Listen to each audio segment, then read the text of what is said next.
Jugó muy bien la selección. ¿Que ponga a quién? ¿Cuál?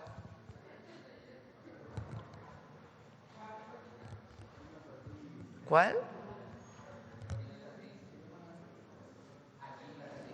Ah, sí. La ponemos al final. Siéntense, por favor. Bueno, el día de hoy vamos a hablar de, bueno, aparte de felicitar a la selección, realmente nos dieron mucha alegría y jugaron muy bien. Faltó el último gol, pero muy bien, nos dieron mucha alegría a todas y a todos los mexicanos.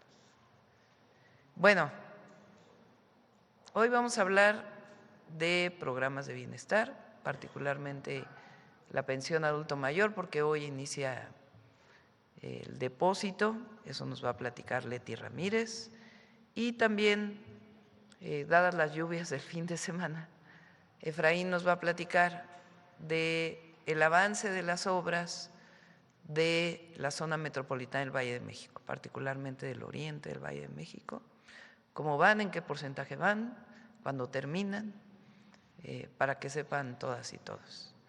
Bueno, y antes de eso, como siempre, todos los lunes, quienes quieren los precios. Vamos, Iván.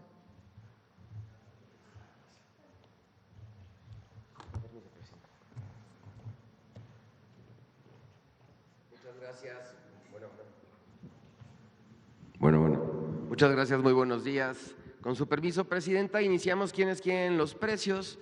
Tenemos el informe de seguimiento de las estaciones de servicio que cumplen con el precio del diésel. Recordar que existe un acuerdo con el sector y la presidenta.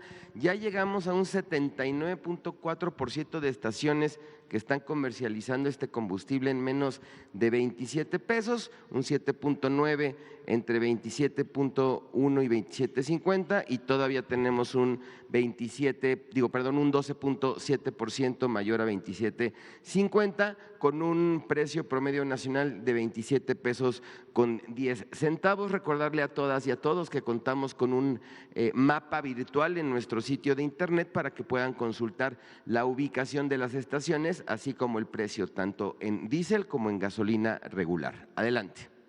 En nuestro monitoreo, en este caso diésel, tenemos a precios justos esta Pemex en Coatzacoalco, Veracruz, 26 pesos con 92 centavos, y aquí en cada una de las regiones, destacando que en ningún caso se exceden de 1 peso con 66 centavos el margen de ganancia. Les vamos a poner una palomita.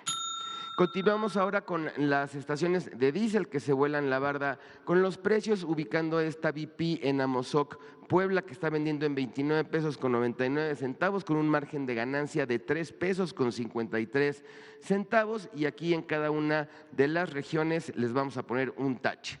Recordar, en la plataforma pueden ubicar precios y pues la invitación es no cargar en estas estaciones que están vendiendo el diésel mucho más caro de lo que está establecido en el acuerdo. Adelante. Ahora, en gasolina regular tenemos un precio promedio nacional de 23 pesos con 69 centavos. Ubicamos esta Pemex en Morelia, Michoacán, en 23 pesos con 69. Recordar, aquí el acuerdo es que no cueste más de 24 pesos el litro de gasolina regular y que el margen de ganancia no esté superior a los 2 pesos. Les vamos a poner una palomita. Y ahora las que siguen vendiendo a precios caros, tenemos esta La Gas en Cancún, Quintana Roo, 25 pesos con 29 centavos, con casi 3 pesos de margen de ganancia, y aquí en todas las regiones, para identificar cuáles están vendiendo a precios caros, les vamos a poner un tache. Continuamos ahora con nuestro seguimiento de la canasta básica. En el monitoreo, recordar 24 productos que no deben de costar más de 910 pesos, según el acuerdo que recientemente firmó la presidenta de México con todo este sector, con las tiendas de autoservicio. Chedraui Plaza Coacalco en el Estado de México lo tenemos con 768 pesos con 30 centavos, la más barata, le vamos a poner una palomita. Y la más cara, Ley Juventud en Durango, 910 pesos con 55 centavos, le vamos a poner un tache porque se 55 pesos más arriba del acuerdo. Adelante, en el comparativo de 3 ciudades, otra vez por tercera semana consecutiva, todas las tiendas que monitoreamos están por debajo de los 910 pesos, eso hay que reconocerlo, pero para información de las personas consumidoras tenemos este comparativo. Coyoacán, Ciudad de México, en la alcaldía, Chedraui Plaza América, la más barata, 799 pesos con 60 centavos, palomita. La más cara, La Comer Coyoacán, 876,10, también palomita. La más barata en La Paz, Baja California, Chedraui Selecto La Paz Colima, así se llama la sucursal, 785,80, le damos palomita. Y la más cara, Soriana Hiper, 843,10, también palomita. En Campeche, Soriana Express, 816 pesos con 60, la más barata, y Walmart, palomita, y Walmart 902 pesos con 40, también palomita, todas cumpliendo por abajo de los 910 pesos. Adelante. Bien, aquí tenemos un análisis del precio de la papa prácticamente por cada una de las regiones. Tenemos la papa blanca, el kilo en promedio 51 pesos con 67 centavos, pero miren, aquí es muy importante en cada una de las regiones ubicar en dónde pueden comprar mucho más barata o a precios justos. Por ejemplo, tenemos en esta región que en centrales de abasto ubicamos el precio promedio del kilo de papa blanca en 41, casi 41.57, mientras que en Bodega Aurrerá lo podemos encontrar arriba de 61 pesos. En el caso del centro, en Superiste lo hemos encontrado en 23 pesos con 90 centavos, mientras que Walmart en 65,21. Y así en cada una de las regiones. Es muy importante para este y para otros productos poder revisar el quiénes quieren los precios, y ahí pueden revisar en todas las regiones, incluso en las zonas, incluso en los municipios o alcaldías donde viven, hacer este ejercicio para poder comparar e identificar los mejores precios para tener más información al momento de comprar sus productos. Adelante. Bien, inicia el segundo periodo de 2026, invitamos a calibrar sus instrumentos. Todos los negocios que tengan bombas despachadoras, medidores de gas, medidores de alto flujo, básculas, llenadoras y encapsuladoras o relojes checadores pueden escanear esta QR o ingresar a la página calibracionprofeco.gov.mx. Recordar, es una obligación para todas y para todos, hay que evitar sanciones por incumplimiento y es muy importante que se tenga esta información para que a partir de ya todas las personas que tengan o todos los negocios que tengan este tipo de medidores puedan calibrar con la institución. Adelante. Bien, ya salió nuestra revista del consumidor de julio de 2026, tenemos estudios de calidad sobre pantalones de mezclilla para caballero y margarinas y mantequillas e identificar cuál es la diferencia entre estos dos productos. Tenemos quienes quieren los precios, conoce la historia de este programa, camarón mexicano de acuacultura fresco todo el año, Wi-Fi público, aprende a navegar de forma más segura al salir de viaje, y un comparativo de precios de balnearios y parques acuáticos ahora que se acerca el verano. Ahí está también el código para que puedan descargar esta revista del consumidor de manera gratuita, revista 593 de julio de este año. Adelante, estamos por finalizar con nuestros consejos Profeco de la semana. Uno, compara con la herramienta quienes quieren los precios para encontrar los 24 productos de la canasta básica desde 768 pesos, dependiendo del establecimiento donde realices tu compra. Dos, si utilizas instrumentos de medición en tu negocio, calíbralos y evita sanciones por incumplimiento. El segundo periodo de calibración va del 1 de julio al 30 de septiembre. 3, ya llegó la edición de julio de la revista del consumidor, descárgala o busca un ejemplar gratuito en las librerías del Fondo de Cultura Económica o en tu oficina más cercana. Nuestras redes sociales, la página de internet y el teléfono del consumidor. Muchas gracias, presidenta. Si me permite, le entrego la edición impresa de la revista. Muchas gracias. Gracias, Iván. Gracias, presidenta. Gracias, presidenta. Gracias. Adelante, Leti.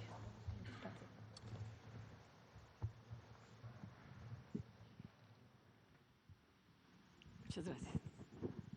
Buenos días, Presidenta. Buenos días a todas y a todos. Siempre dar estas noticias es muy agradable, es una felicidad realmente.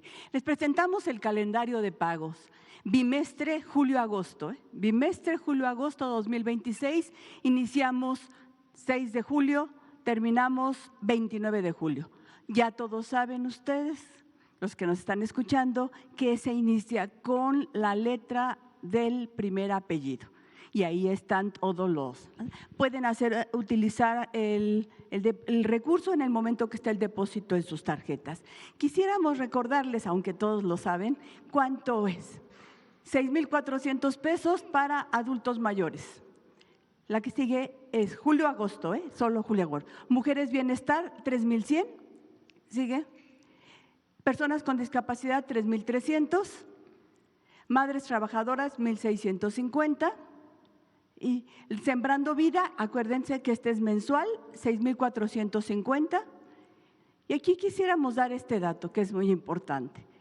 13,788,274 adultos mayores de 65 años en adelante son los que reciben este apoyo durante estos días. 2,783,248 mujeres de 60 a 64 años. Acuérdense, este es el programa de mujeres, Mujeres Bienestar.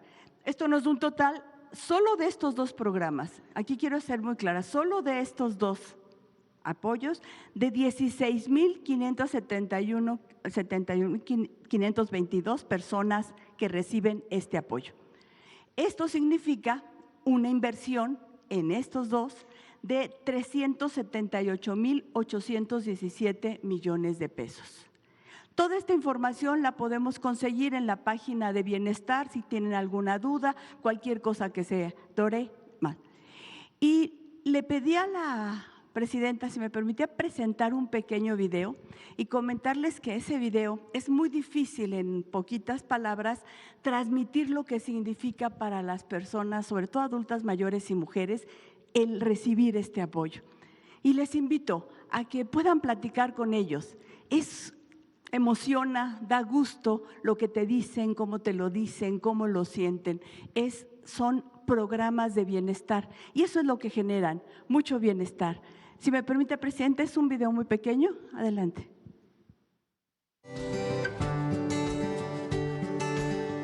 En clases, tomo clases de música. Yo la pensión la utilizo para gastos personales, comprar material, para ponerme a trabajar, hacer lo que hago, que son las redes.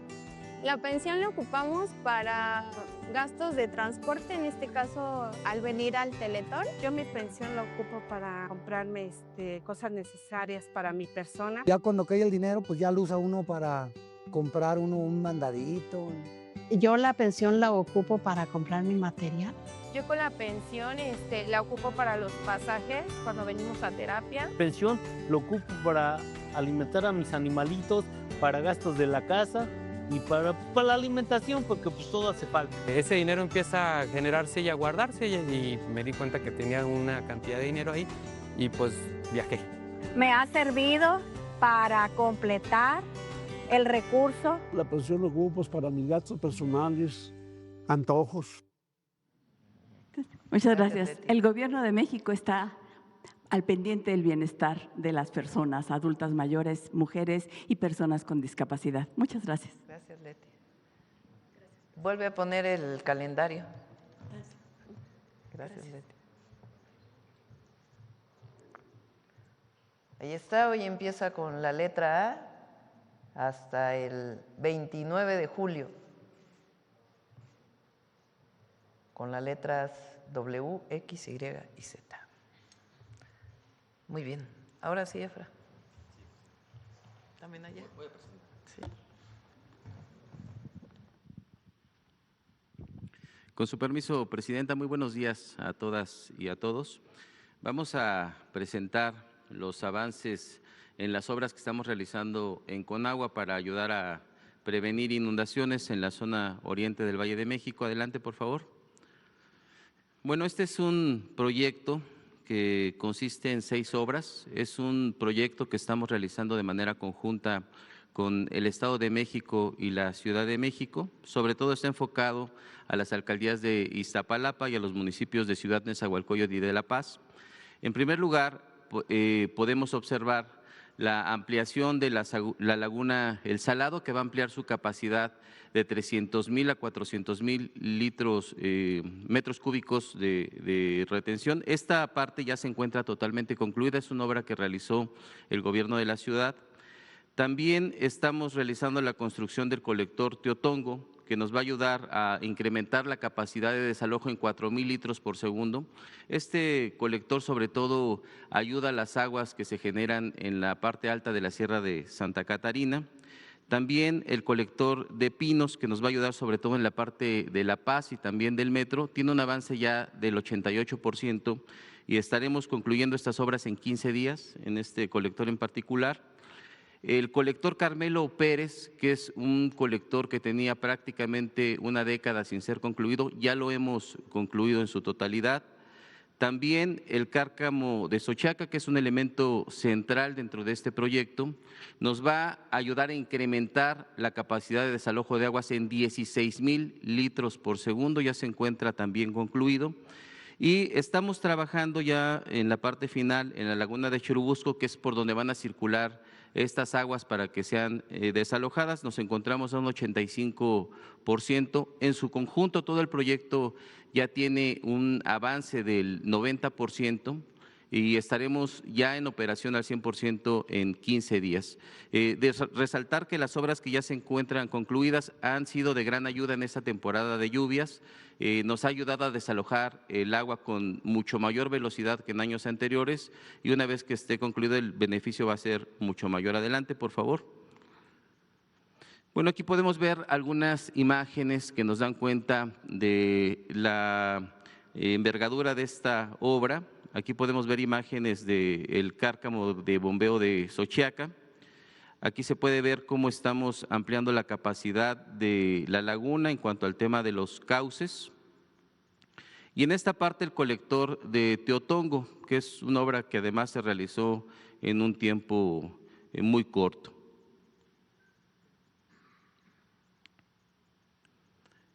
Bueno, estas son imágenes también del colector. Ya estamos por llegar a la parte final del video, que es importante verla porque aquí se puede ver ya en funcionamiento el colector de Teotongo, cómo está desalojando las aguas ya a la laguna del Salado. Siguiente, por favor. Bueno, esta es una obra también muy importante, se trata del colector que nos dio indicación de construir la presidenta para resolver el problema en Chalco y Valle de Chalco de inundaciones. Podemos ver en la línea que se encuentra en color verde el avance de la obra. Hemos avanzado ya en 3 kilómetros, estamos ya por terminar la parte que se puede ver en color guinda, son los últimos 500 metros. Estas obras van a quedar concluidas en el mes de octubre al 100% y cuando estén concluidas nos va a permitir retirar los apoyos de bombeo, que tenemos este cárcamo en la zona de la Coppel, y esta obra funcionará por completo a gravedad. Adelante, por favor. Y bueno, aquí podemos ver también algunas imágenes de esta obra. Queremos resaltar que además se está llevando a cabo con un método de construcción de microtuneleo, lo que nos permite que las afectaciones viales sean menores y sobre todo esta obra va a resolver un problema, ya lo está resolviendo en este momento, no se han presentado inundaciones a pesar de las fuertes lluvias, en las colonias de Jacalones y de Culturas en Valle de Chalco y también en Chalco. Es lo que tenemos que informar el día de hoy. Gracias. Le preguntaba al ingeniero, al doctor Satarain, el monto total de la inversión. Son 11,200 millones de inversión en todas estas obras para la zona oriente. Gracias. 11,200 millones, ya 4 de las obras entraron en funcionamiento durante estas lluvias y en 15 días estarán terminadas todas, es decir, van al 90%.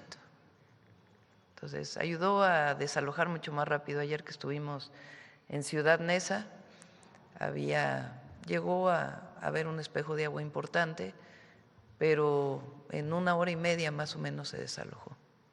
Entonces van avanzando para que todas y todos sepan que en 15 días van a estar todavía completas todas. Bueno, ahora sí vamos a las preguntas. Por acá, a ver, párame.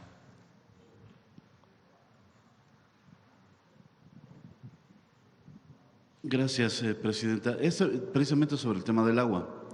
Estaba revisando que el 14 de mayo estuvo también aquí Efraín y ese día nos presentó varias de las obras que hoy está también exponiendo y nos aseguró que a partir del 15 de mayo entraban en operación y que a partir de esa fecha ya no habría inundaciones en la zona oriente del Estado de México, Efraín. Pero en esta temporada de lluvias, que además ha sido muy intensa, pues esta zona, al menos la calzada Zaragoza, y de hecho la carretera hacia Texcoco, ha habido varios episodios de inundación en toda esta región. Comentaban que en 15 días iba a ya entrar en operación estas obras que nos presentas. Entonces ya ahora sí, otra vez te preguntaría, Efraín, Presidenta, ya en 15 días entonces ya no podríamos tener estos episodios que hemos tenido. Lo de ayer de Ciudad Neza, pues también se dificultó llegar a ver a la Presidenta ahí a Ciudad Neza por las inundaciones. Sí, es importante destacar que estas obras lo que nos ayudan es a mitigar los riesgos de inundación y que cuando se presenta un fenómeno que es muy intenso, que han sido muy recurrentes, el desalojo del agua pueda ser mucho más rápido. Como lo pudimos mostrar en las imágenes, hay obras que efectivamente, como lo mencionamos el 14 de mayo, si no recuerdo, ya se encuentran en operación. Al final del video veíamos, por ejemplo, el colector de Otongo, que ya se encuentra completamente en operación, la laguna del Salado, que ya se encuentra completamente en operación, el colector de Carmelo Pérez, que ya se encuentra completamente en operación, y lo que hay que decir es que esto es un sistema que consta de 6 obras. Ya las obras que están en funcionamiento nos han ya ayudado de una manera significativa. A pesar de las fuertes lluvias, el desalojo del agua ha sido mucho más rápido. La siguiente semana vamos a tener un incremento en la capacidad de 16,000 metros cúbicos de desalojo, gracias al cárcamo de Xochiaca, y en 15 días estará listo el colector de Pinos. Estas obras en su conjunto van a ayudarnos a tener una velocidad de desalojo de 23,000 litros por segundo de manera adicional. Hay que señalar que lo que nos ayuda es a desalojar rápido el agua. Hay que hacer todavía algunas obras complementarias puntuales en algunas colonias. En esa parte están trabajando los municipios, pero sí quiero decir que comparado con otros años, pues es el avance significativo y es totalmente evidente. Te pregunto también acerca, Efraín, perdón, acerca de esta zona de Santa Marta, Peñón Viejo, que es muy recurrente que se inunden las viviendas que hay en esa zona, comercio de esa zona, pues prácticamente cada año tienen pérdidas. Con estas obras, al menos en esa parte, ya no se tendrían estas encharcamientos recurrentes, porque entiendo que una inundación tarda varios días en desalojarse. Eso sería un encharcamiento, un espejo de agua que se va en poco tiempo. Ya no sucedería o habría que hacer otra obra para que esta zona ya no tenga estas afectaciones. Esta que estamos nosotros presentando el día de hoy se refiere a las obras centrales, digamos, a las obras principales, las redes troncales.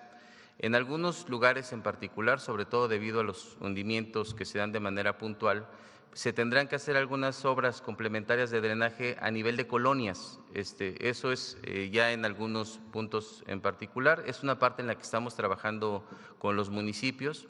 Recordar que hay un plan para la zona oriente del Estado de México. Este año se hicieron prácticamente 110 obras, muchas de ellas de drenaje, y vamos a seguir con esta estrategia año con año para que las colonias queden al 100% resueltas, pero sí quiero destacar que hay un avance muy importante con estas acciones y sobre todo el beneficio pues es muy palpable.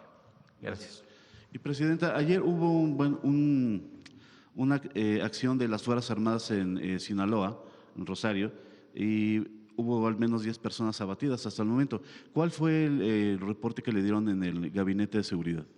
Lo puedo informar, el Gabinete de Seguridad el día anterior fueron heridos varios marinos y en una acción al siguiente día fueron agredidos nuevamente y por eso la situación que reportas. Pero informa con más detalle el Gabinete de Seguridad. Muchas gracias, presidente.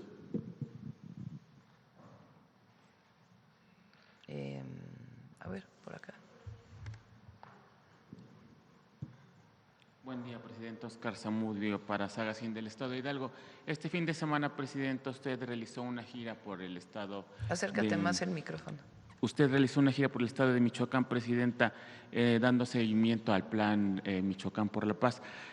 Usted habló durante esta gira de seguridad, bienestar, vivienda, turismo comunitario y anunció una reducción del 46% en homicidios dolosos. ¿Qué acciones en concretas cree que es lo que se haya, cuáles son las que se hicieron que están dando como resultado esta disminución en homicidios?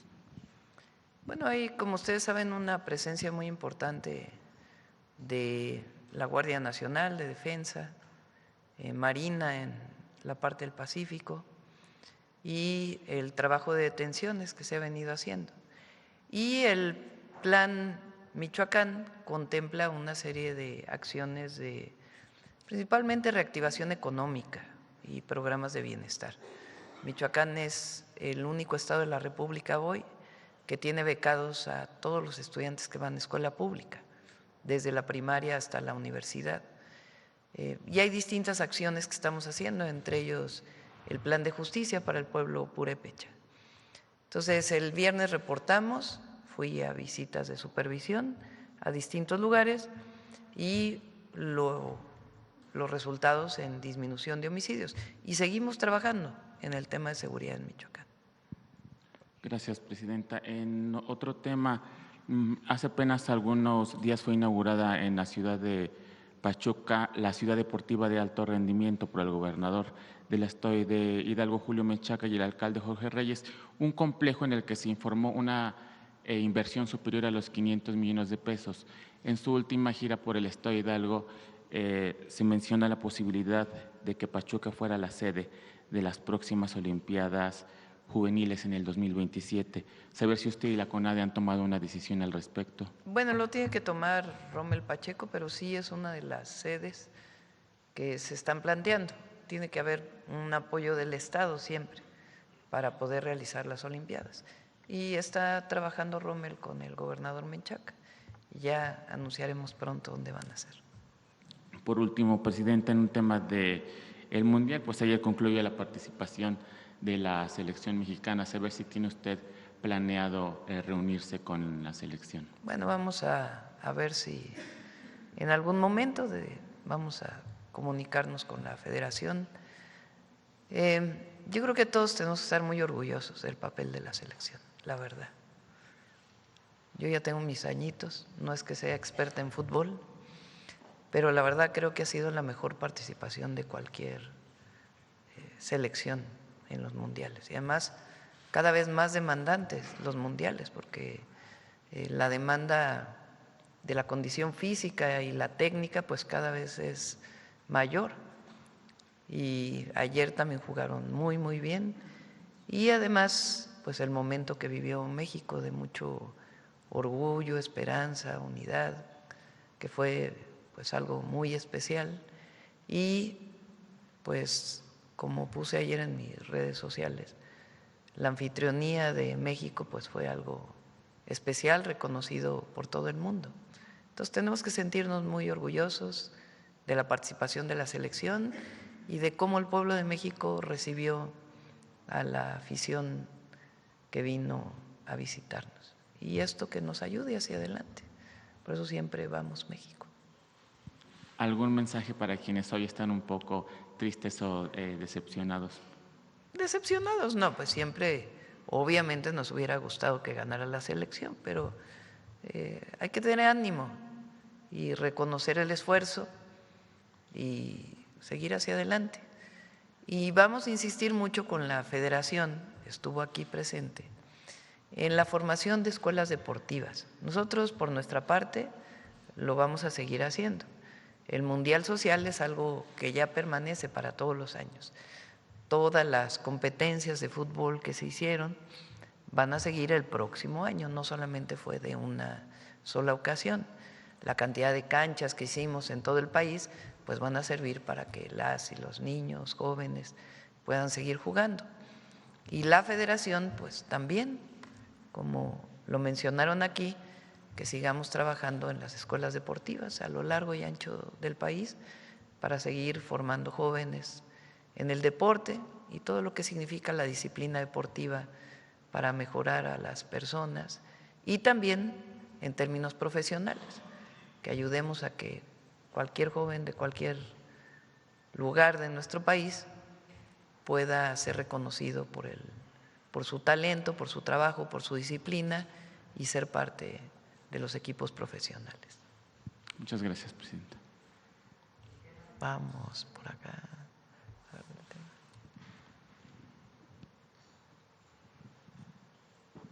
Gracias, buenos días, presidenta. Buenos días a todos. Sandra Aguilar de Grupo Informativo. Quiero aprovechar, presidenta, para ahorita que está el secretario de Educación. ¿Sí está el secretario? Bueno. No, estaba hace rato porque teníamos sí, algo lo pendiente que platicamos. A su gente. Bueno, yo quería preguntarle si tendrán información.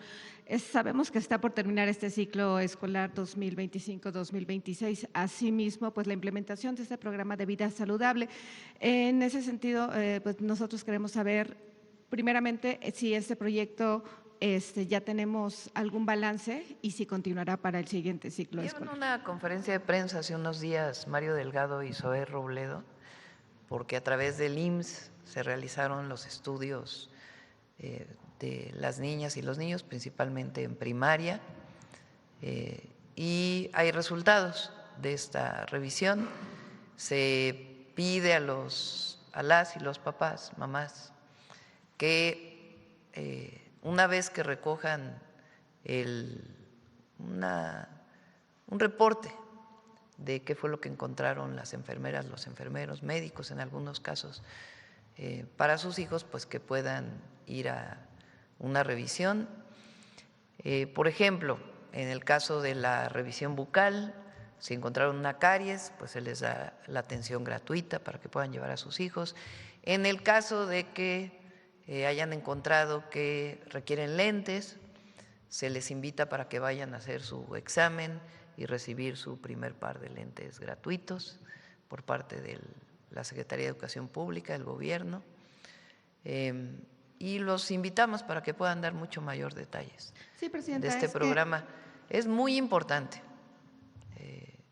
tanto el trabajo que hemos hecho para que en las escuelas no haya venta de comida chatarra ni de productos con alto contenido de azúcares, ha sido muy importante, y al mismo tiempo pues este trabajo de reconocimiento de en qué condición está la infancia en nuestro país y trabajar conjuntamente madres y padres de familia, el gobierno y maestras y maestros para apoyar a nuestras niñas y niños. Sí, es que precisamente, presidenta, queríamos compartirle que si en efecto el Gobierno de México y precisamente los mismos empresarios que han pues sido parte de este programa, se ha hecho un trabajo importante, pero el reporte también que tenemos es que una vez que hacen estos o entregan los resultados precisamente a las familias, no están acudiendo ni a la atención o a darle seguimiento por parte de las familias. En ese sentido también queríamos preguntarles si tenían algún reporte de pues la otra parte, ¿verdad? La contraparte para pues saber. Invitamos a Mario para que dé todos los detalles, pero en efecto la siguiente parte nos toca seguir informando a las mamás y papás para que lleven a sus hijos a las revisiones necesarias. Recuerden que si se atiende algún asunto de peso fuera de lo normal, sea un peso mayor o menor de acuerdo a un rango de estatura y edad, se pueden evitar enfermedades posteriores. O si una niña o un niño tiene algún problema de la vista y tiene la posibilidad de adquirir los lentes de manera gratuita, pues va a aprender y recibir una mejor instrucción. Entonces, esta parte de unir a padres de familia, madres de familia y al gobierno para seguir avanzando en la salud de nuestros hijos. En otra pregunta, Presidenta, una vez que ha iniciado este programa de credencialización, que ya están, por cierto, acudiendo, agradecemos también la atención al tema que aquí se registró. Tenemos ya información que ha sido el caso presentado aquí positivo. ¿Ya se tiene fecha para iniciar o ya tienen alguna fecha para iniciar precisamente este servicio universal de salud? Empieza el próximo año. Ya vamos a dar la información de las tarjetas, son ya más de 1 millón de personas que se han registrado. ¿Cuántos son ahora? 1.200.000 adultos mayores. Recuerden que empezamos con adultas y adultos mayores en la credencialización del Servicio Universal de Salud y va avanzando. Y en enero iniciaría esta posibilidad de poder compartir servicios en los 3 institutos principales de salud. Finalmente, Presidenta, una vez que ha terminado pues el Mundial, ya nos compartió en efecto su sentir. También comentó que al finalizar estarían presentando de alguna manera, pues se abriría este debate de la regulación de la IA, saber si ya tienen este plan y también saber si ya se tiene una fecha para iniciar. Bueno, vamos a iniciar con un proceso de información y debate, vamos a ponerlo así. Terminando el Mundial, después del 19 de julio, esa semana vamos a presentar sobre plataformas digitales y el impacto en la salud mental de las niñas y los niños, muy importante. Muchísimos estudios hablan de la adicción que se genera a través de las redes sociales y de las plataformas. No se trata de prohibir, sino de informar y generar condiciones de regulación entre todas y entre todos. Y también sobre la inteligencia artificial, sustentados en la encíclica del Papa y esta crítica que hace a la inteligencia artificial, vamos a iniciar también un proceso de debate de qué es la inteligencia artificial, quién controla la inteligencia artificial, cómo se desarrolla y qué debemos aprender las y los mexicanos para poder establecer, si así lo decidimos, procesos de regulación de la inteligencia artificial. Finalmente, o de normatividad. Gracias, Presidenta. Finalmente, hoy el Financiero publica una encuesta, 68% de aprobación de cómo lleva precisamente su gobierno. Su opinión, Presidenta, conocerla. Bueno, decir que vamos a seguir trabajando para el pueblo de México. Siempre ahora que primero estuvimos en Chiapas hace una semana y este fin de semana en Michoacán, es enorme pues el apoyo que hay. Y no es a la presidenta, sino al proyecto de nación que representamos. Le agradezco, Presidenta. Gracias. Buen día. Bueno, vamos de este lado. A ver el compañero atrás. Ahí de en medio, que está junto a Basta. Anda. Él. No, acá a un lado, sí, porque ya preguntaron mucho por acá. Presidenta, buenos días. Javier Pérez de HCTV Noticias.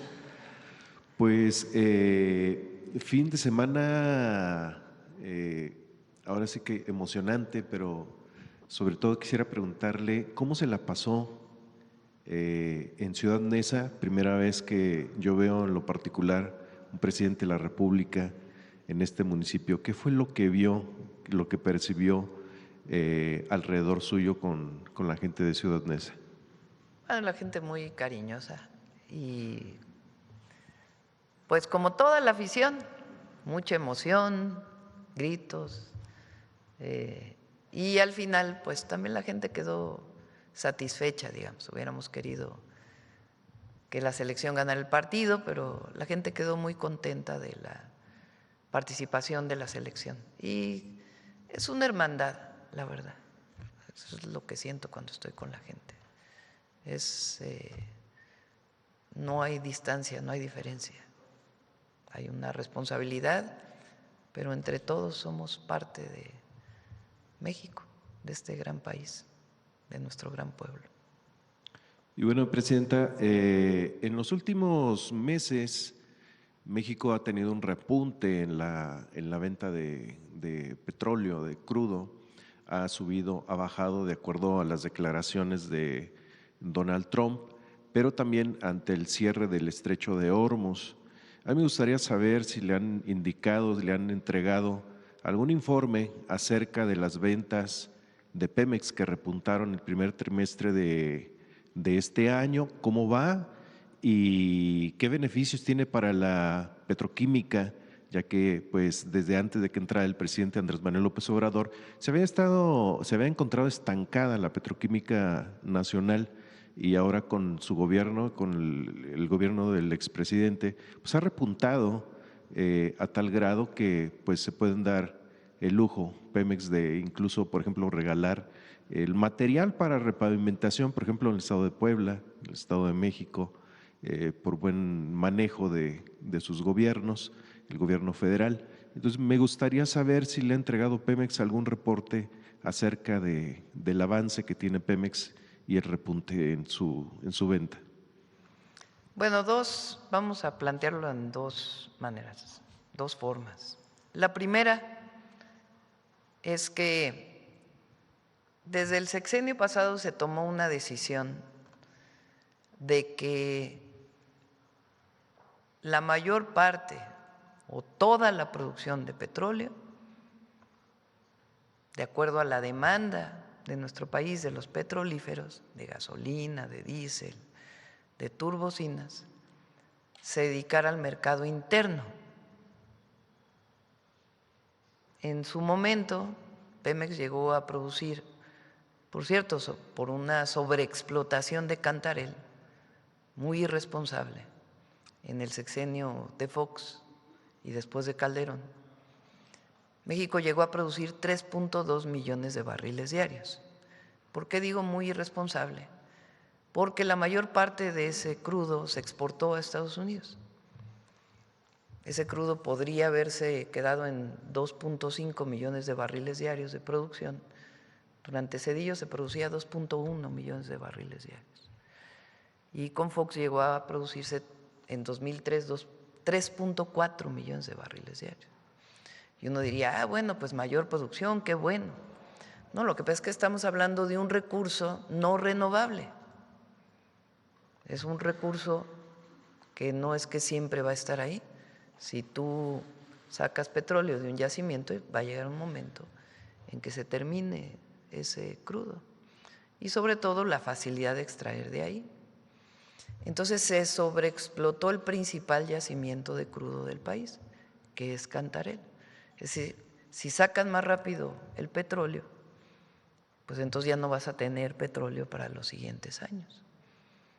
Entonces, a demanda de Estados Unidos, se sobreexplotó el petróleo y se produjo más, pero además con una técnica que hasta hoy estamos viviendo sus consecuencias, porque en vez de inyectar gas natural, se inyectó nitrógeno y se contaminó el gas natural con nitrógeno y cuesta muy caro separarlo. Entonces, después bajó la producción, fue bajando. Todavía con Calderón todavía dio algo Cantarell y después prácticamente está produciendo ya muy poco Cantarell. No es porque no se sepa explotarlo, sino sencillamente porque se acabaron la mayor parte del petróleo de este yacimiento. Podrían haber producido 2.5 millones de barriles diarios y hubiera quedado petróleo para mucho más años, o 2 millones de barriles diarios y hubiera quedado petróleo para más años. Entonces se hizo de esa manera. Cuando llega el presidente López Obrador, dice, en vez de estar exportando petróleo e importando gasolinas, pues vamos a hacer una nueva refinería y a comprar la refinería de Deer Park para que todo el petróleo que se produzca en México se quede en el mercado interno. Y así es como se está haciendo. Hubo un periodo de importación de unos meses en este año por el accidente que hubo en la refinería Dos Bocas, que ya está resuelto y ya está aumentando su producción, pero fue por un periodo para poder arreglar pues lo que se había dañado. Se utilizaron los seguros, ya está prácticamente funcionando nuevamente. Pero ahora todo el petróleo que se produce, o prácticamente todo el petróleo que se produce, se refina en México y sirve para la demanda interna. Eso es pues la soberanía energética. Entonces, ese objetivo para nosotros es el mismo: producir 1.8 millones de barriles diarios totales de la producción nacional y que ese petróleo sirva para la demanda interna de petrolíferos. Y eso es lo que se está haciendo hasta ahora. ¿Qué falta para terminar? Pues que termine las plantas coquizadoras de Tula, que esa ya va muy, muy avanzada, para poder producir más gasolina y menos combustóleo, y la de Salina Cruz, que también ya va bastante avanzada. Es una mejora de las refinerías antiguas que tenía México desde años atrás, de las 6 refinerías, para que no se produzca un combustible que antes se usaba para generación eléctrica, pero que es muy sucio, genera mucho producción de azufre, de monóxido de carbono, de óxidos de nitrógeno y de gases de efecto invernadero. Entonces ya no se produce tanto combustóleo, se produce gasolina, se produce diésel y queda un producto que es el coque, que ese pues se vende para otros usos, por ejemplo para las industrias cementeras.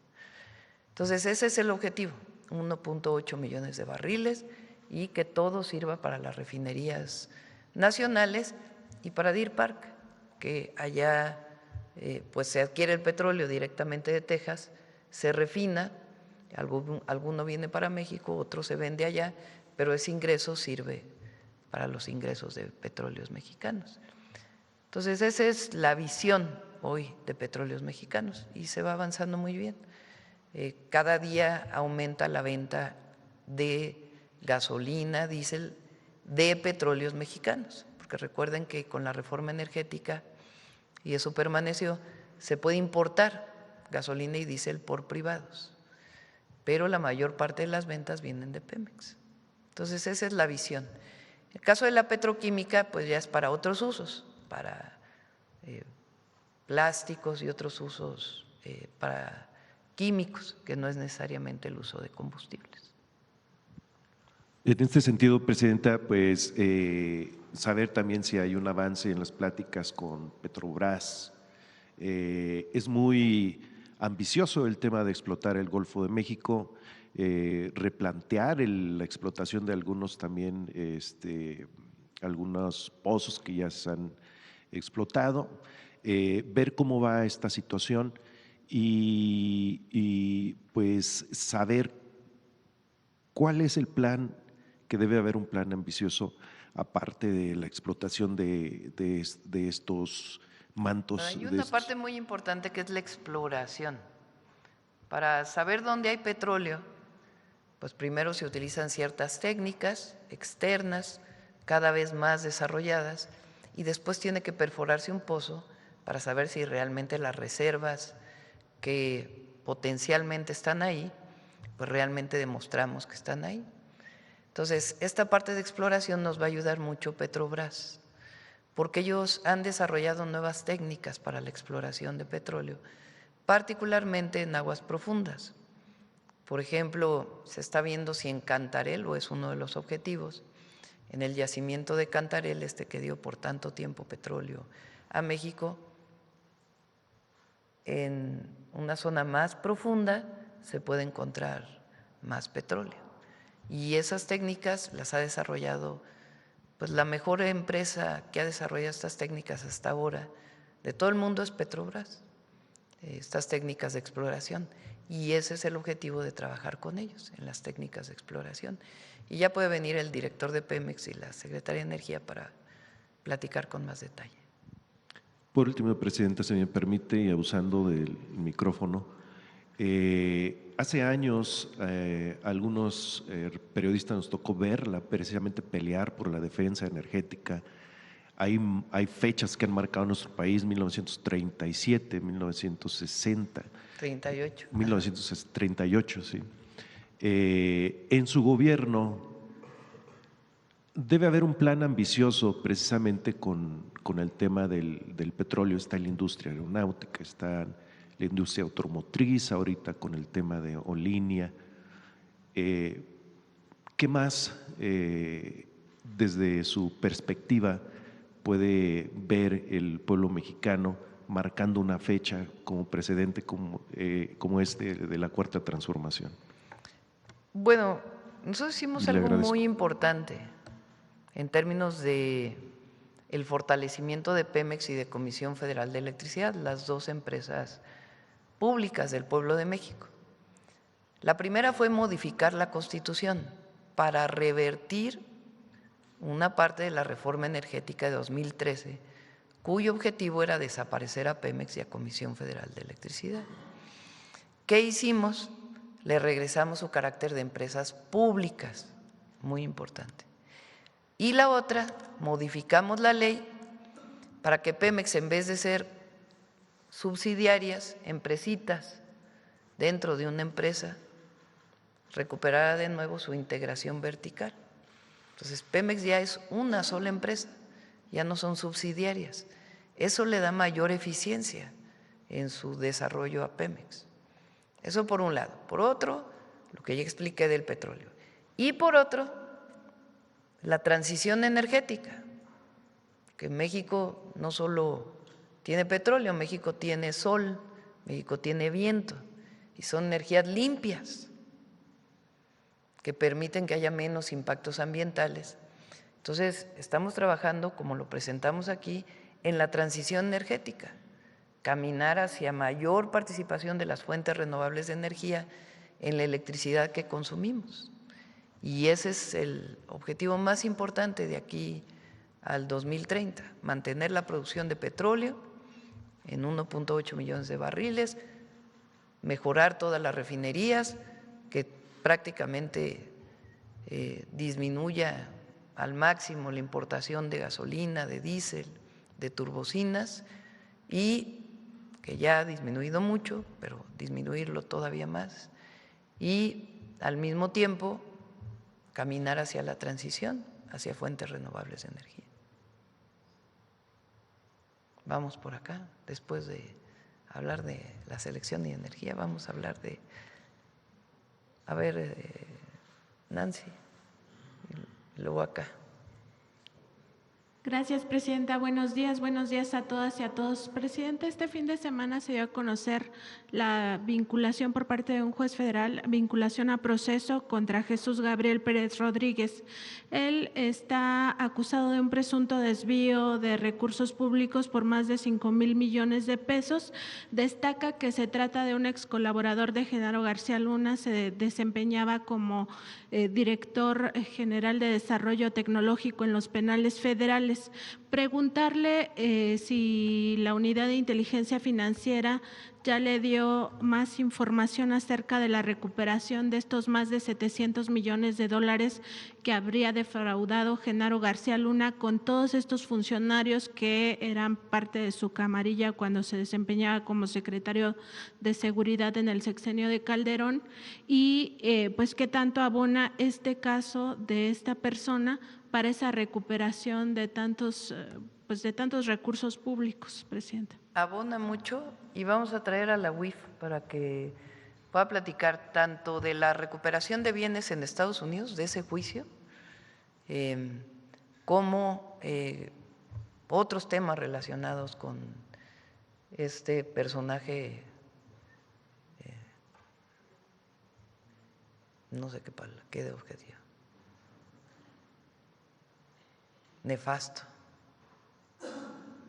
que coordinó la Secretaría de Seguridad Pública en el gobierno de Calderón, que fue parte del gobierno de Fox, que hoy está preso en Estados Unidos, y que después de terminar su participación en el gobierno como funcionario, se dedicó a hacer negocios durante su gobierno y después de su gobierno, con desfalcos a la hacienda pública.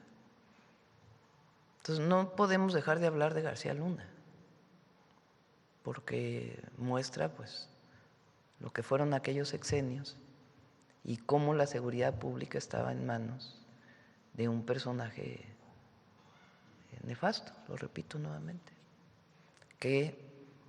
al que se le encargó la guerra contra el narco y resultó apoyar a un grupo del narcotráfico. Por cierto, mañana vamos a traer la mañanera este caso que recientemente fue difundido por un periodista de cómo fue y las consecuencias de la captura del Mayo Zambada. Porque más allá de que obviamente es un narcotraficante y es una persona que tenía orden de aprehensión en México y que nadie lo va a defender a él, sí hubo, de acuerdo con este reportaje y de un trabajo que hemos venido haciendo desde que salió este reportaje, de la manera en que Estados Unidos actuó, o algunas agencias de Estados Unidos actuaron. Y lo que en su momento dijo el embajador de Estados Unidos en México, que no tiene nada que ver con lo que en realidad presuntamente ocurrió. Entonces es muy importante hablar sobre este tema, muy importante, porque evidentemente todos en nuestro país actuamos en contra del narco y de las organizaciones criminales, pero también defendemos al mismo tiempo la soberanía y tienen que esclarecerse hechos. Y eso es muy, muy relevante. Entonces mañana vamos a hablar de ese tema. Hoy tenemos otra reunión, porque es muy importante además que sea una línea de tiempo. Desde el 2000, por ejemplo, hasta la fecha. Muy importante. Y particularmente de ese momento, agosto, septiembre del 2024, octubre del 2024.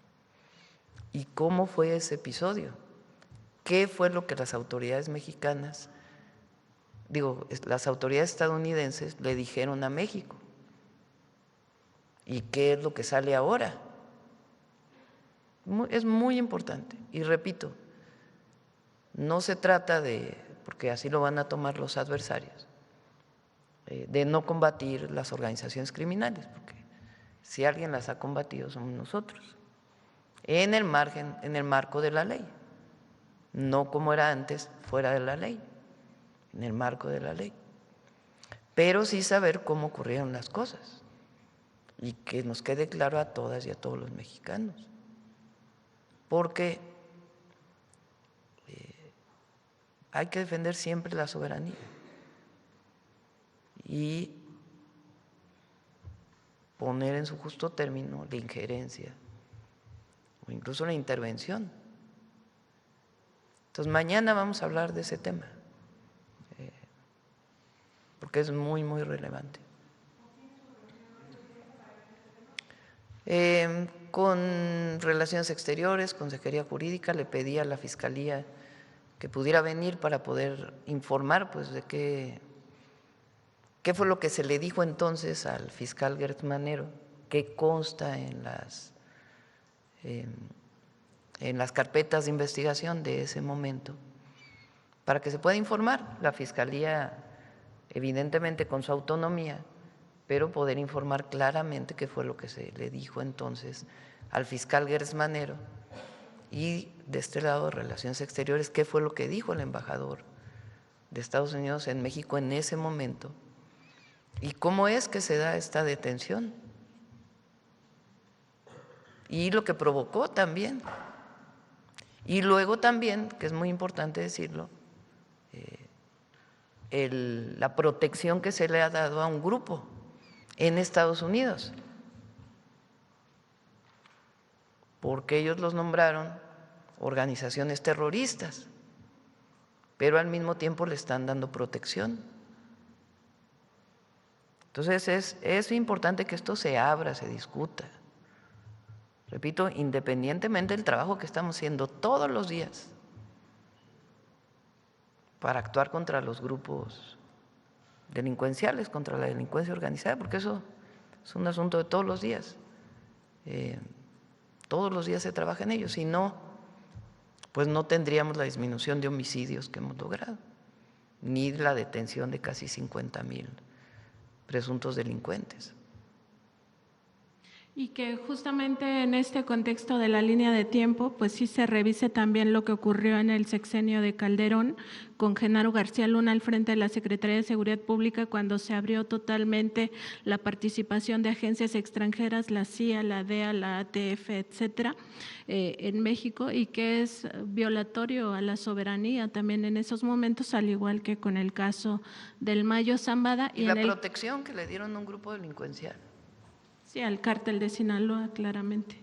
Y ahora a los Chapitos, ¿no?, que es la facción a la que están beneficiando en Estados Unidos. Presidenta, también preguntarle, porque este fin de semana se dio a conocer la detención de Hilda Lozoya Austin, hermana del exdirector general de Petróleos Mexicanos en el sexenio de Enrique Peña Nieto. A ella se le detuvo por su presunta participación en un esquema de lavado de dinero que conecta con la compra de la planta chatarra de agronitrogenados y cómo pues se desvió recurso de la petrolera. Preguntarle si su administración colaborará en esta, digamos, en este expediente, si hay todavía más evidencia que pueda aportar Petróleos Mexicanos y si se hará una revisión profunda de lo que ocurrió en la petrolera en los sexenios también neoliberales, sobre todo en el sexenio de Enrique Peña Nieto, cuando se hicieron muchos fraudes a la nación como este de agronitrogenados, Fertinal, etcétera. Sí, le pedí a la Fiscalía que informara con más detalle la participación de esta persona, de la hermana pues de Lozoya en este fraude, que fue la compra de una empresa que en su momento se había privatizado por un monto mucho mayor de lo que en realidad valía, para beneficiar al dueño de Altos Hornos entonces y a algunas otras personas, incluso presuntamente al director de Pemex de entonces.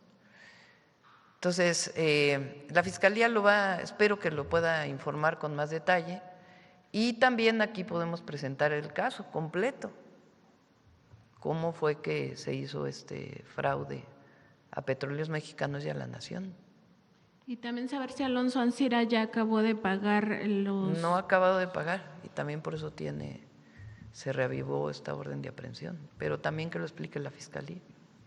Presidenta, también en otro tema, y aprovechando que está aquí el Procurador Federal del Consumidor, en el caso de la fianza de Telcel, Contralínea ha documentado ya que justamente esta fianza solamente se hizo opcional para los nuevos contratos, es decir, todos los clientes que ya tenían planes de servicio de telefonía móvil siguen siendo obligados a pagar la fianza cada año, y que se va pues a la propia fianzadora del grupo Inbursa.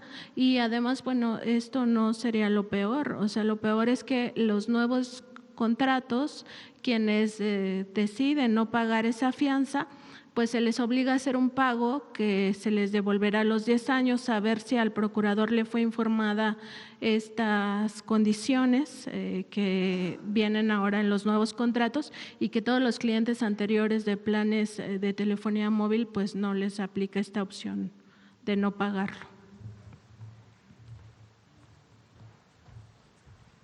Gracias, con permiso, Presidenta. Sí, se hicieron las modificaciones a los contratos de adhesión para establecer o la fianza o la garantía. Esencialmente lo que argumenta el proveedor es por los equipos, si tuvieran algún daño. Hemos estado trabajando a partir del caso que has planteado en las mañaneras, Nancy, hemos estado trabajando con el proveedor para hacer de estos contratos, esquemas mucho más justos. Entonces, si me das oportunidad en el transcurso del día, te digo cómo van los avances y te hacemos llegar una tarjeta, si me lo permites.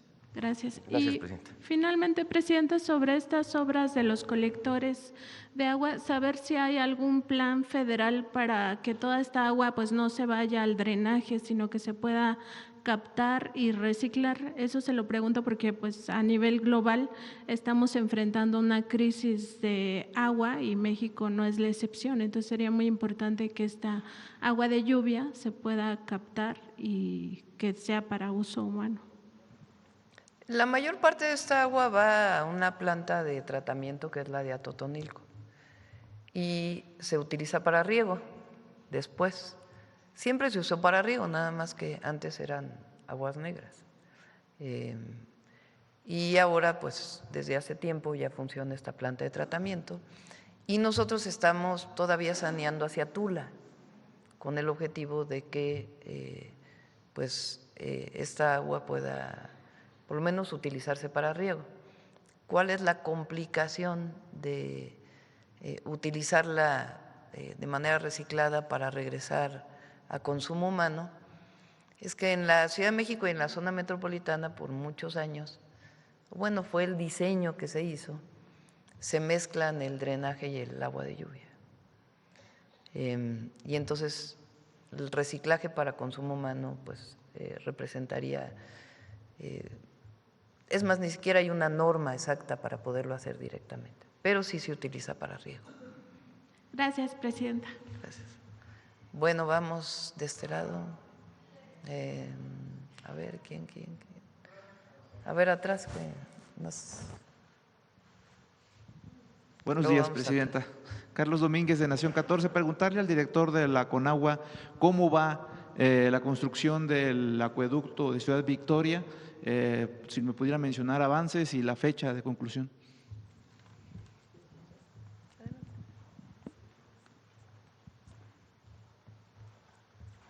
Con su permiso, Presidenta, buenos días a todos y todas. El acueducto de la segunda línea de Ciudad Victoria está por concluirse ya la línea de conducción está prácticamente terminada y vamos a hacer la licitación de 2 plantas de rebombeo más un tanque y estará terminándose alrededor de julio del próximo año. El gobierno del estado está encargado de la potabilizadora y más o menos tiene las mismas fechas. Entonces yo creo que podemos estar arrancando todo el sistema en julio del próximo año. ¿Se cumplirá con los montos? ¿No ha aumentado el costo de esta obra? No ha aumentado. Estamos en los montos. Los contratos actuales, que son 2, no tuvieron ningún extraordinario, ningún ajuste de costos y la licitación que viene estaba establecida ya desde los montos que se han mostrado en este espacio. Muchas gracias.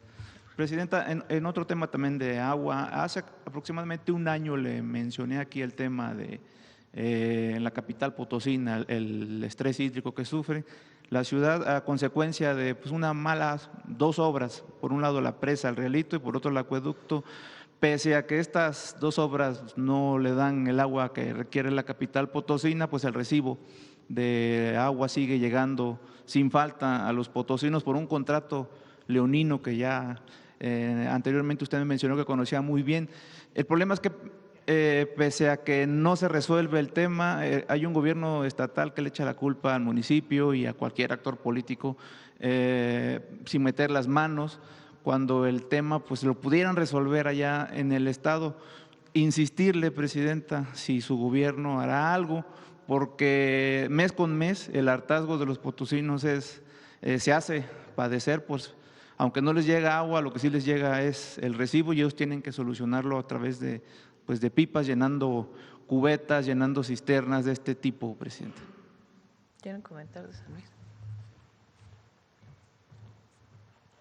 Bien, gracias. Ahí son 2 cosas. O sea, por un lado es la revisión de este acueducto, que es el acueducto del Realito. Hemos estado trabajando en mesas con el Estado y también con el municipio para determinar una salida. Se tienen que resolver dos cuestiones.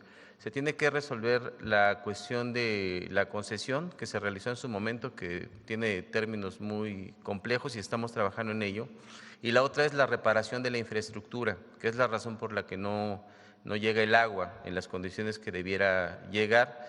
Hay una mesa tripartita y estamos próximos a encontrar una salida. Con mucho gusto la podemos compartir al final, te podemos informar exactamente en qué va.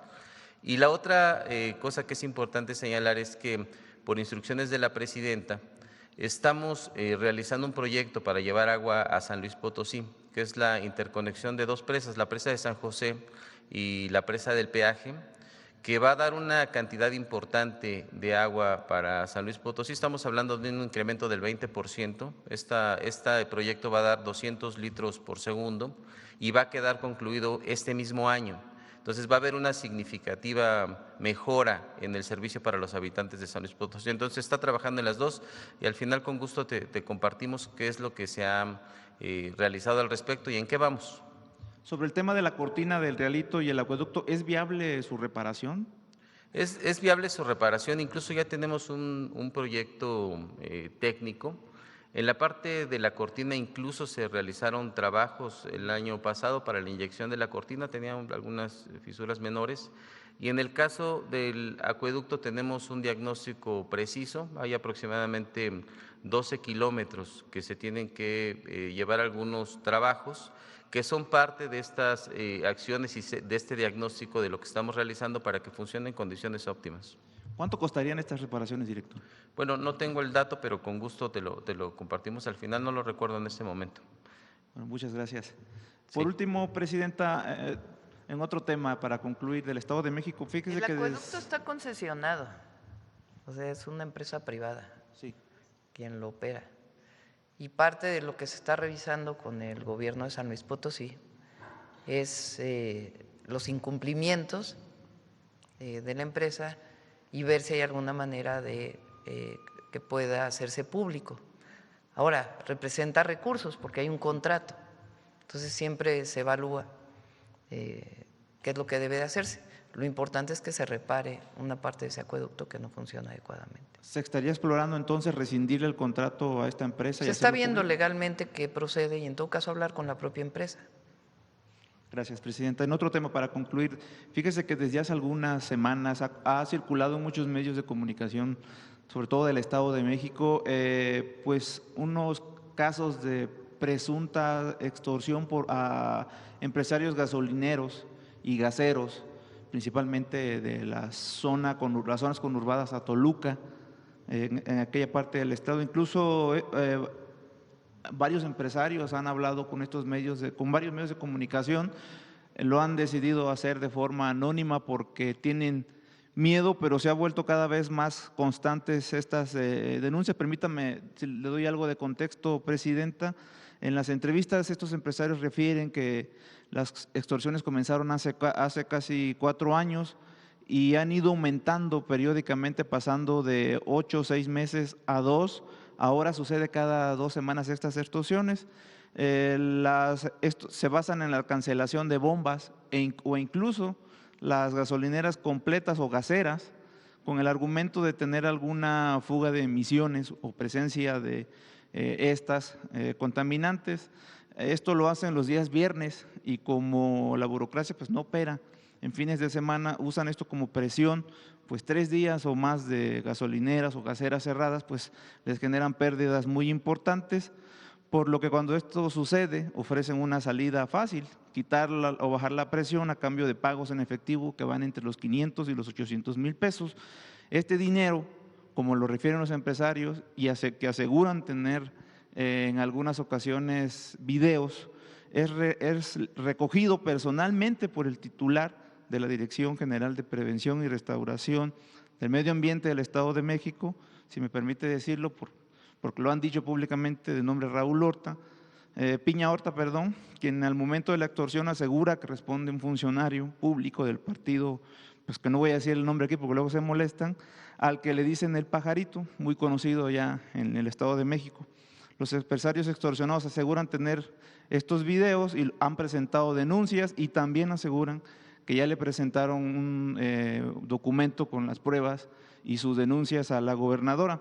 Presidenta, preocupa muchísimo que ante lo que mencionan los empresarios, a quienes también nosotros entrevistamos, y ahí está la entrevista en nuestro medio, Nación 14, pueden ir a verla, pues preocupa mucho que la gobernadora hasta el momento no haya, la gobernadora Delfina Gómez no haya tomado acciones, los funcionarios siguen en activo, las extorsiones han aumentado. Ahí está la población del Estado de México padeciendo del cierre de gasolineras, está cada vez complicándose más. Mientras esto sucede, Presidenta, preguntarle si conocía del tema, ¿qué le diría a los empresarios y a las autoridades que hoy conocen del caso, como la gobernadora, y pues desgraciadamente no han hecho nada? Bueno, sí es factible que nos des el nombre de estos empresarios, claro, para que podamos ponernos en contacto con ellos de manera privada, para que puedan hacer la denuncia y procedamos. No, la denuncia si ya está es hecha el a las caso, autoridades locales. Que se proceda por parte, o sea, que se presente la denuncia a la Fiscalía General de la República y que se proceda. ¿No le propondría quizás que se realice un operativo enjambre en esta institución para ir al fondo de quiénes realizan estas actividades? Es decir, tiene que haber una denuncia que puede ser de manera privada, sin necesidad de decir los nombres o toda la asociación de gasolineros. Se presenta la denuncia y se actúa. Entonces nos ponemos en contacto con ellos y nos das el nombre aquí a través de, claro que sí, de Belmont y por supuesto les apoyamos y condenar cualquier acción de corrupción que tenga que ver con extorsionar, voy a creer, desde la autoridad a algún gasolinero. Gracias, Presidenta.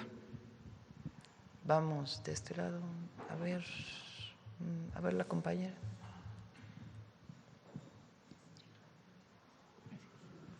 Buenos días, Presidenta. Adriana Santos del Soberano.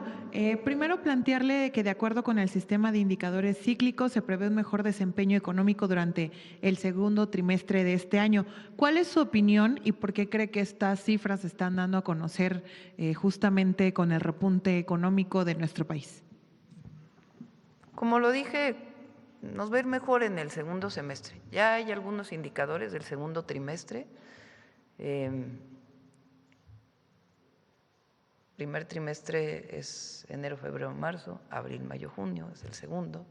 Y el segundo semestre, es decir, a partir de ahora, julio, hacia diciembre, va a haber todavía mejores indicadores. Hay algo que está moviendo mucho los indicadores económicos y es el programa de viviendas para el bienestar, que todavía incluso no llega a su pico de generación de empleo. Entonces está ayudando mucho ese programa porque la construcción es una industria que potencia en general el crecimiento y el desarrollo económico y genera empleo. Entonces esto está ayudando mucho y otros sectores de la economía, por ejemplo, autopartes está creciendo de manera muy importante y otros sectores de la manufactura, electrónico también está creciendo de manera muy importante y pues los programas de bienestar ayudan a la población a tener más recursos para impulsar la economía desde abajo. Presidenta, retomando un poco de la gira que tuvo este fin de semana por Michoacán, donde realizó acciones en el marco del Plan de Justicia, me gustaría también que nos comentara por qué es tan importante que ahora con el gobierno de la 4T se esté reconociendo a esta población que en otros gobiernos se tuvo pues en el olvido. Estamos haciendo varias acciones en el Plan de Justicia. Va desde la construcción de carreteras, de caminos artesanales, caminos rurales, hasta escuelas, becas y impulso a la actividad productiva, el polo de bienestar que va avanzado y también actividades productivas en el campo. Estamos apoyando la producción de lenteja, por ejemplo, y se está apoyando la producción de resina de los bosques, también muy importante. Y está el Plan de Justicia del Pueblo Purépecha, donde se están haciendo acciones muy importantes que alcanzan los 4,000 millones de pesos, nada más para los municipios que tienen población purépecha.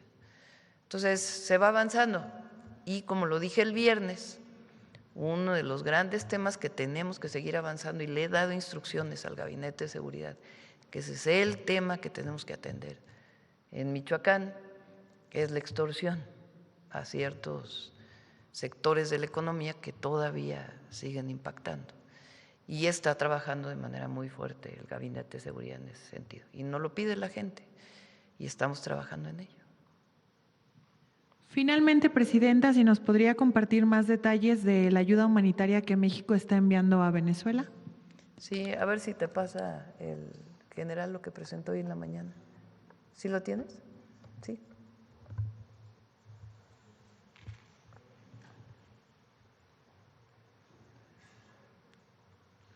Bueno, ya habíamos dicho, son 264 militares que están en este momento de agrupamientos de rescate, 18 canes, 13.1 toneladas de medicamentos, 8.4 toneladas de equipo.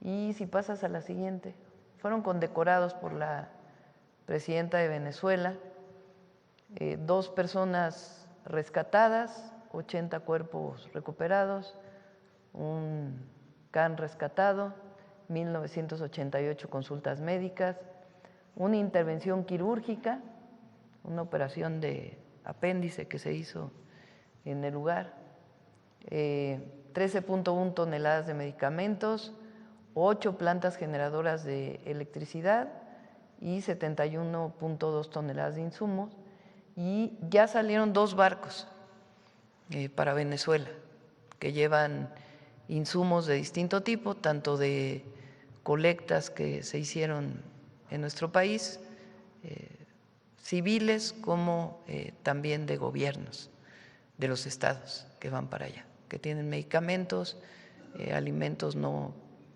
perecederos y algunos otros insumos. Presidenta, para finalizar, me gustaría conocer su opinión acerca de una cifra justamente que da a conocer el INEGI sobre la venta de autos nuevos que marcó récord en el primer semestre, por favor. Sí, así fue. Eso habla pues de la capacidad que hay de compra, se potencia el consumo. Entonces, es parte de lo que hablamos del Plan México, de producir más para el mercado interno. Y eso es lo que está mostrando particularmente la industria automotriz. Y también fortalecer la exportación. Recuerden que el 20 de julio viene un equipo de los Estados Unidos para seguir con las conversaciones del tratado comercial. Entonces, se va avanzando mucho. Por cierto, también en la semana vamos a seguir hablando del tratado, de lo que significa lo que se llamó en algún momento la industria de la maquila, porque hay esta idea de que la maquila sigue siendo solo la del norte del país y que tiene que ver con mano de obra para actividades no especializadas. Y hoy la integración económica es enorme. O sea, se fabrican aquí, prácticamente se ensamblan turbinas, se fabrican equipos de robots, por ejemplo. Es decir, es muy especializado lo que se fabrica en México vinculado con la exportación. Entonces vamos a seguir hablando de ello también para conocimiento, y el tratado, como sabemos, se mantiene 10 años. Y estas revisiones anuales seguimos dialogando con el gobierno de Estados Unidos con la idea de que no representen pues incertidumbre, sino que se garantice la inversión para los próximos años, para este y los próximos años. Muchas gracias, Presidenta. Gracias. Bueno, la última, si les parece. A ver, el compañero. Y ya cerramos. Muchas gracias, Presidenta. Soy Ricardo Pérez, de Diario Red América Latina. Presidenta, la semana pasada se habló de este 8º aniversario del triunfo del expresidente Andrés Manuel López Obrador y la llegada de los gobiernos de la Cuarta Transformación, estos 8 años. ¿Qué balance haría de estos 8 años? ¿Cuáles serían los principales logros que usted ve? Y también, ¿cuáles serían los principales pendientes? Bueno, es una pregunta bastante extensa. Podemos seguir hablando de ello, pero la gran diferencia es que antes se gobernaba para unos cuantos y el poder económico tenía la influencia sobre el poder político, y eso ya no. Hoy se gobierna para el pueblo y el pueblo vive mejor.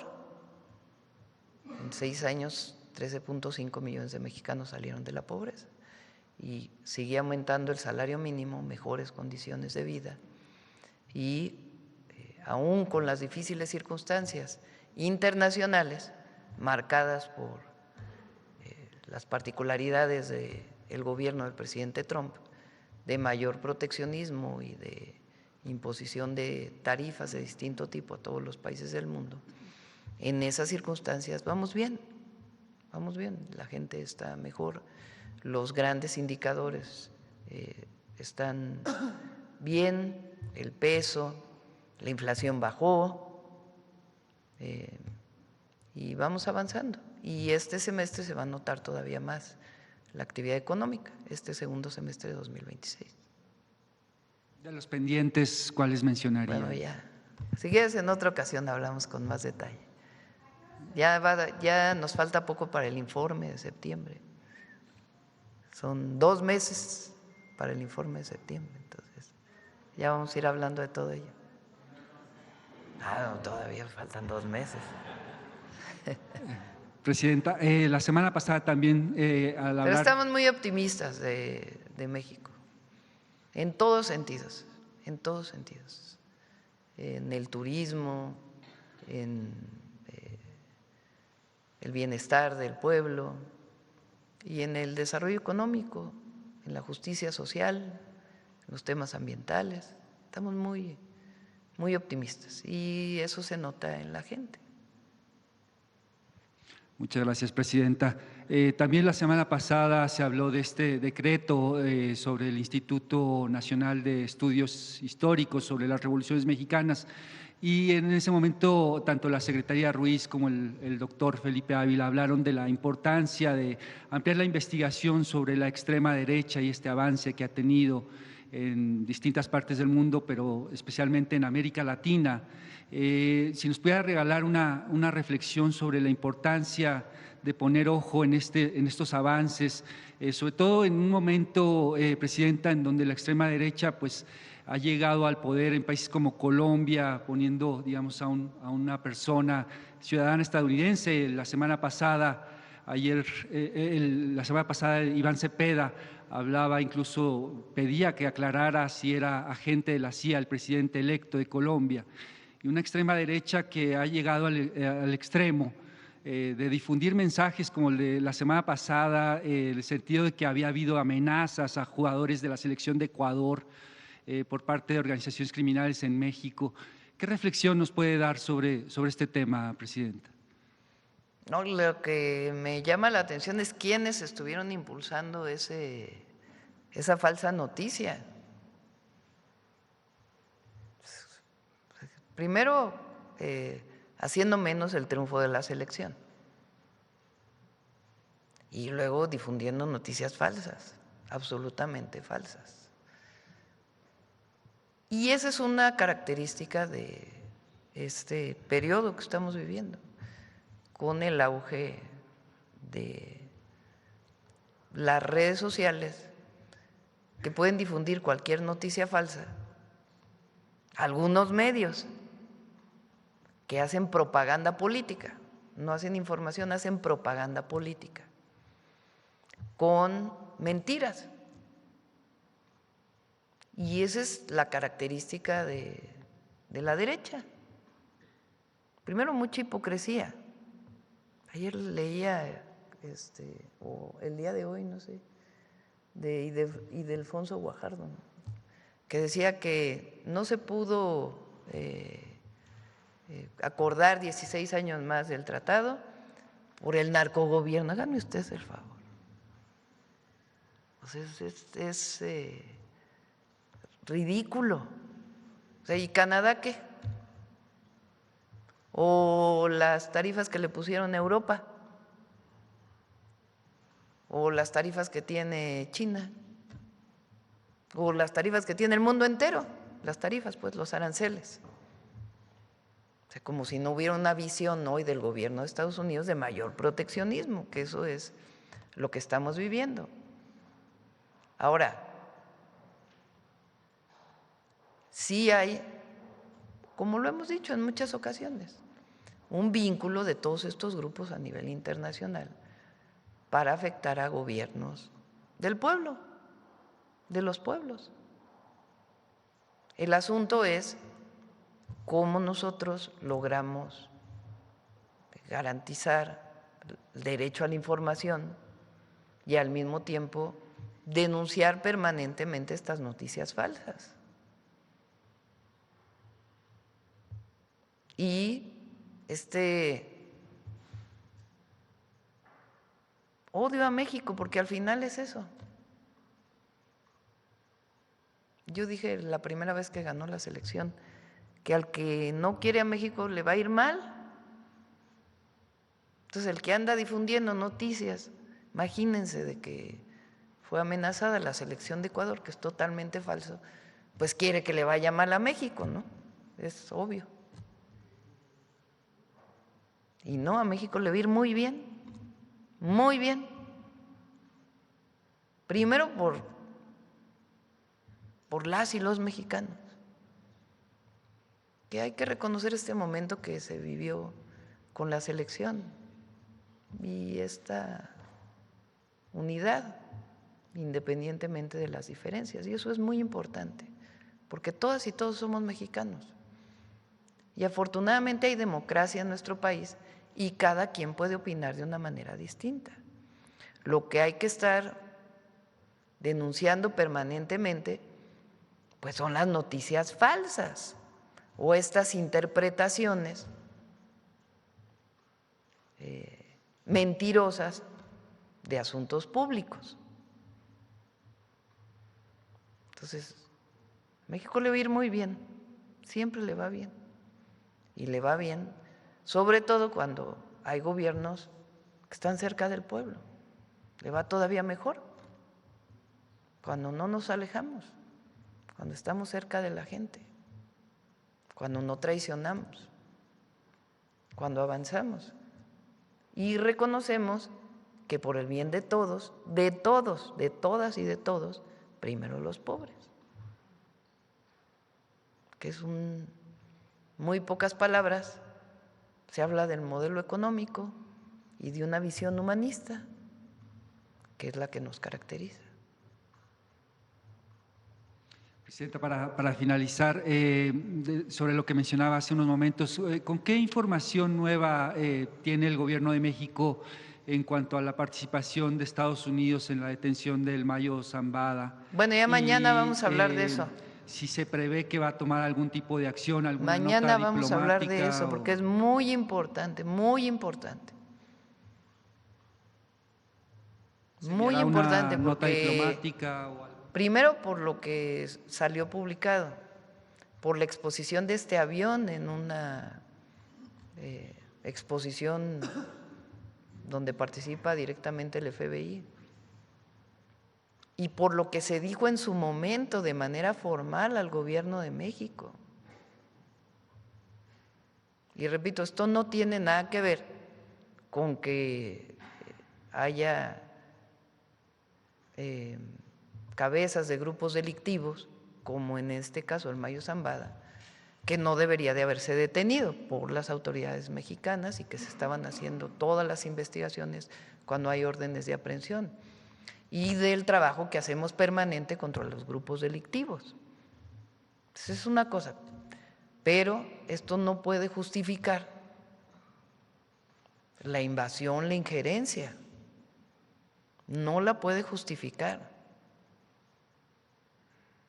porque, como lo he dicho siempre, la cooperación, la colaboración que se tiene con el gobierno de Estados Unidos y todas sus instituciones para el tema de seguridad, esa seguimos avanzando, pero es cooperación sin subordinación, es colaboración sin injerencismo. Y eso le ha quedado muy claro a todas y a todos. Entonces, la manera en que se hizo esta detención es muy importante sacarla a la luz. Lo que se dijo en su momento y lo que dicen ahora. ¿Quién mintió? Es muy relevante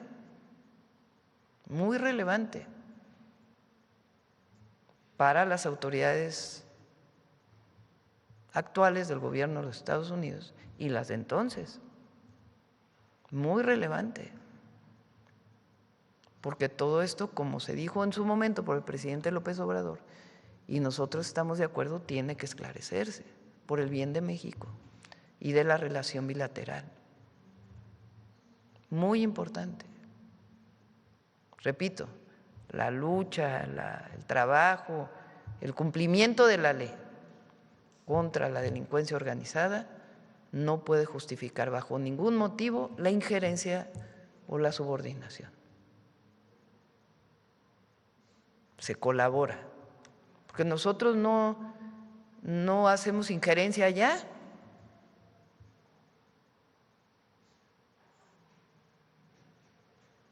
Porque somos países iguales, naciones que nos vemos como iguales. Pero una cosa es una cosa y otra cosa es la injerencia, la intervención incluso. Entonces, muy importante que todo esto salga a la luz. Entonces, vamos a dar a conocer mañana qué fue lo que dijo entonces el fiscal Gertz Manero, qué fue lo que dijo entonces con cartas el embajador de Estados Unidos y qué es lo que hoy se reconoce y cómo se dieron las cosas. E incluso contra este grupo delictivo, cómo fue que se protegió durante un tiempo y cómo fue que se generó esta pugna interna de este grupo delictivo. Porque impacta no solamente en Sinaloa. Entonces, es muy importante que abramos todos estos documentos. Muy importante. Entonces, mañana vamos a iniciar con ese tema, por ser de relevancia nacional y de la relación bilateral. ¿Perdón? A la 1:00. Bueno, vamos con Humanismo Mexicano.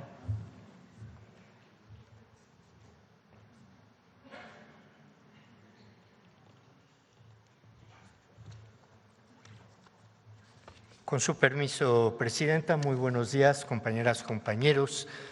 Hablando de Chalco, Chalco tiene algo que es muy poco conocido y difundido, y reconocido, diría yo, en la historia de la humanidad.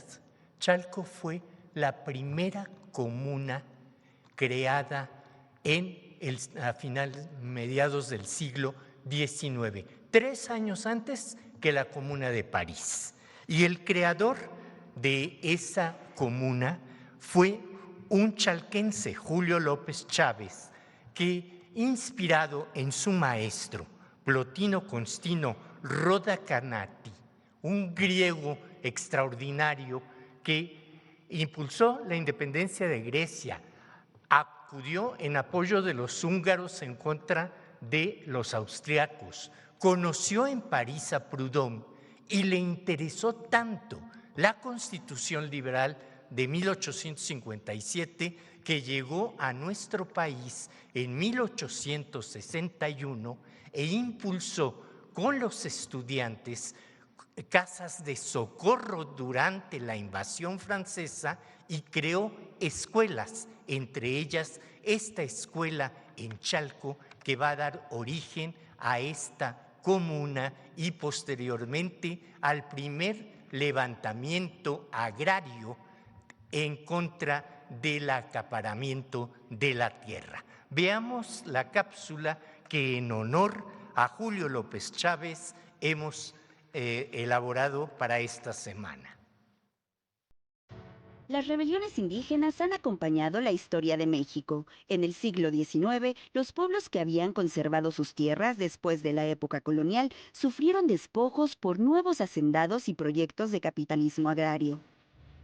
En el contexto del debate de la nueva Constitución de 1857, muchos pueblos indígenas exigieron al gobierno la restitución de sus tierras. Sin embargo, los constituyentes no respondieron.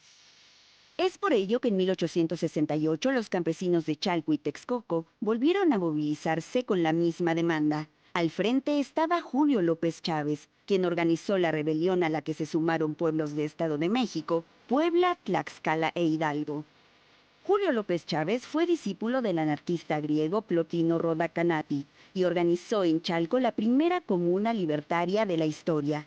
Al inicio del movimiento, López Chávez publicó un manifiesto el 31 de diciembre de 1867 dirigido al presidente Benito Juárez, titulado República y Patria Mexicana. En este documento, el líder indígena expresó: "Estamos cansados de andar ante los tribunales de justicia, convencidos de que de esta manera jamás lograremos recobrar nuestros terrenos. Estamos prontos a levantarnos en masa". Meses después, en abril de 1868, Julio López emitió un manifiesto dirigido a todos los oprimidos y pobres de México y del universo, donde hizo el llamado a la rebelión. Ha llegado el día en que los esclavos se levanten como un solo hombre reclamando sus derechos pisoteados por los poderosos. La rebelión se extendió. Julio López formó la comuna y estableció una autoridad del pueblo y comenzó a repartir tierras. El 7 de julio de 1868 fue apresado y fusilado por los hacendados en Chalco 2 días después. La insurgencia indígena y campesina de la región de Chalco fue un ejemplo de dignidad y resistencia frente a la opresión y el despojo. Sirvió como inspiración para que otros pueblos continuaran luchando por la tierra, la justicia y la libertad, valores fundamentales del humanismo mexicano. Gracias. Gracias, buen día.